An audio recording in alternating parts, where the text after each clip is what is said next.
We've got tips and recipes for healthy living. So for fun and inspiration, come and join us in the raw food world. Welcome everybody, this is Matt Monarch with the Raw Food World TV show. You want an eating disorder? Then go on a 100% raw food diet. It's absolutely staggering the amount of people in this industry that come to me with eating disorders.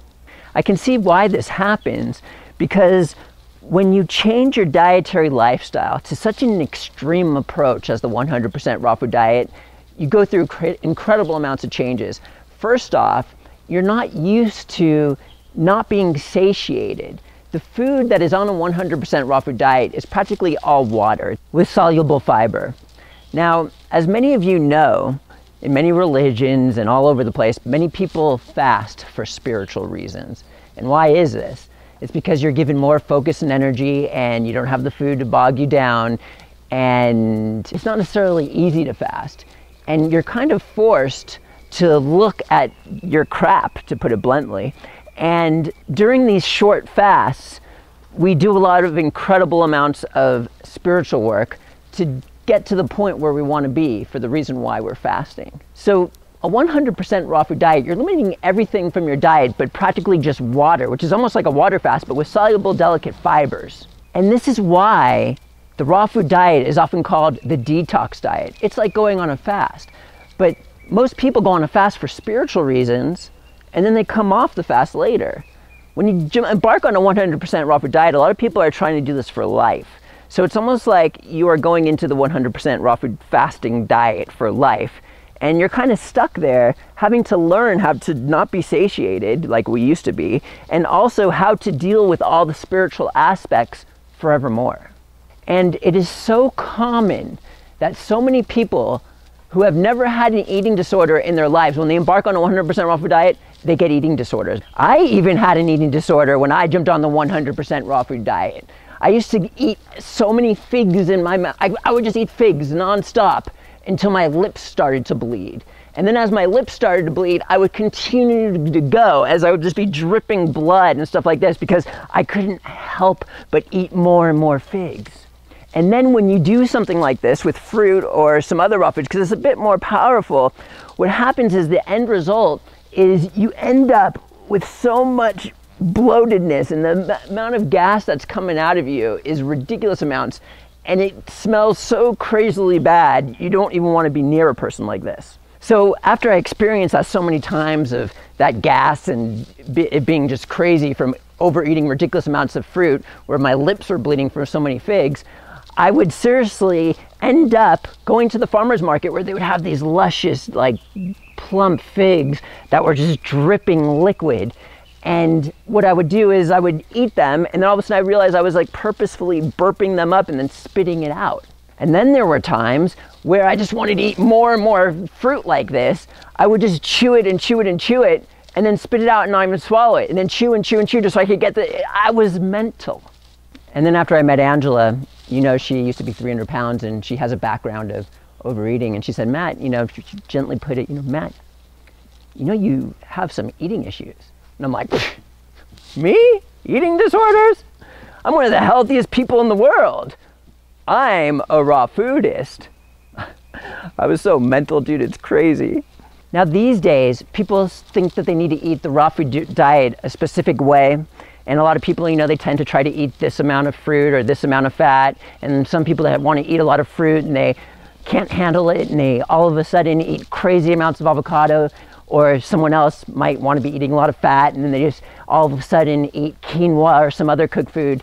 Eating these avocados for this type of person, or the quinoa, is almost like a sin to them, they feel like. It's almost like they feel like they committed adultery or murder, and they're like, oh my God. You can actually see these things when you hang around these people like I do, or on message boards in these raw food communities. You can see all of this going on. And it's blatantly obvious that people can't control what they're intaking, and obviously this is correlated with an eating disorder from my perspective.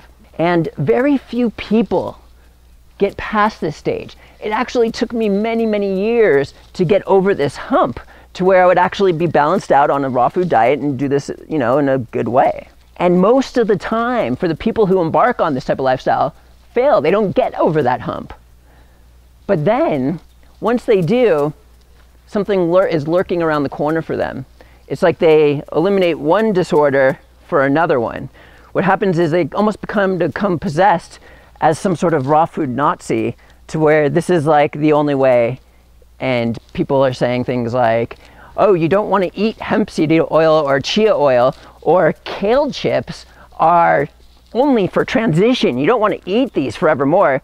Well, I look at my mom, who's probably one of the healthiest women that I know, who eats a whole foods diet void of all processed foods. She'll probably outlive most raw foodists on the planet. I would be absolutely happy for the fact if she was eating omega fatty acids such as chia oil and hemp oil. Furthermore, I'd be happy if she's eating kale chips versus like potato chips. And she's ordering kale chips from my website all the time. And I have a great feeling she's gonna be eating them for the rest of her life. So me personally, once I finally got over this eating disorder problem I had when I jumped on a 100% raw food diet, I then became a raw food Nazi, and I had this mental disorder.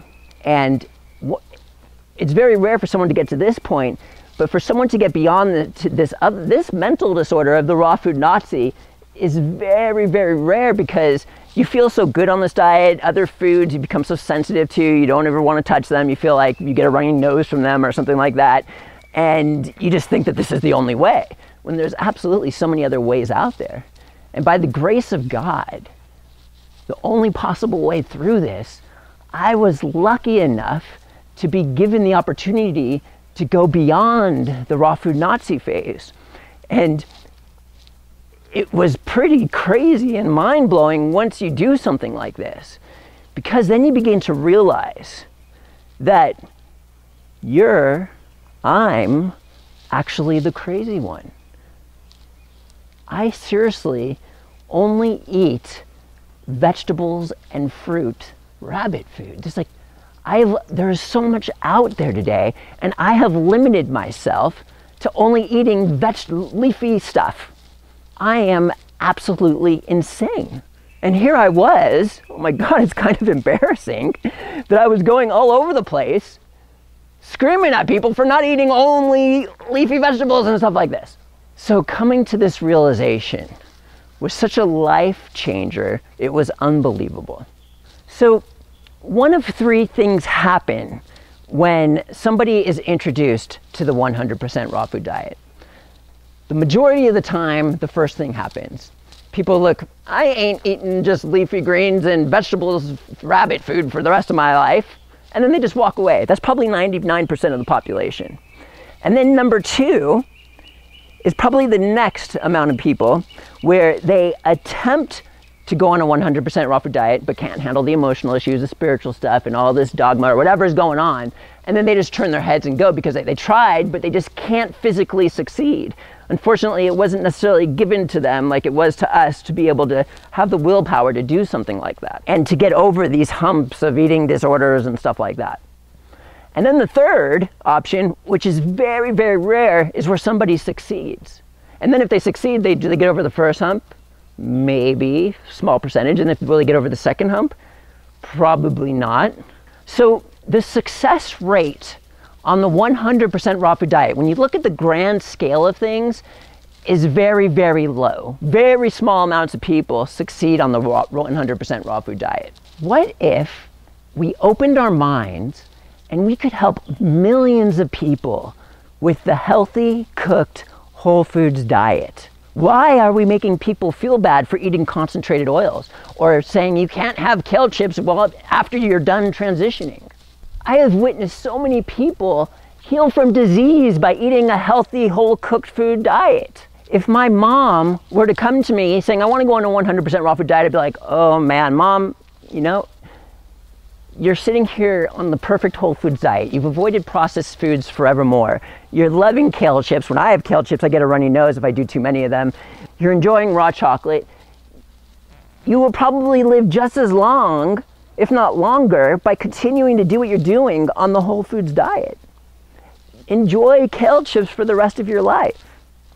Matt, the raw foods are alive with enzymes. So what? What does that actually do? Okay, let's consult the Raw Food Bible, which was started by two raw food pioneers back in the day from two people and has just been added upon more and more with absolute nonsense. Okay, the enzymes in the raw food will help break down the food when you eat it. Okay, so what? Are people dying when they eat cooked food that are void of enzymes? I know so many people who are not eating processed foods on a health food diet, and people who are eating processed foods are even living longer and are happier than many unbalanced raw foodists. You don't need to be 100% raw to be healthy. And you guys, we need to expand our minds here and take it to the next level. We need to open up to help change the world. When you go on Facebook, 220,000 people chose raw foodism as something that they are into. But in reality, probably only 5% of those 220,000 people are on a 100% raw food diet. The other 95% are just into it. They like raw foods. They like to eat a high raw food diet. And these 95% people who eat healthy cold foods with the raw food diet are more balanced. And these are probably the most healthy people in the world. And what I'm trying to do today is I'm not trying to combat the raw foods movement by saying raw foods is bad or it's impossible to be on a 100% raw food diet, because I love it. I love the spiritual benefits for it. I want to be in that intensity. But in order to serve God and change the world and do what we're supposed to do, we need to have an open mind here. We need to drop the beliefs once and for all. And that's my message today, to take it to the next level, guys. This is Matt Monarch, and we'll see you next time at the Raw Food World TV show.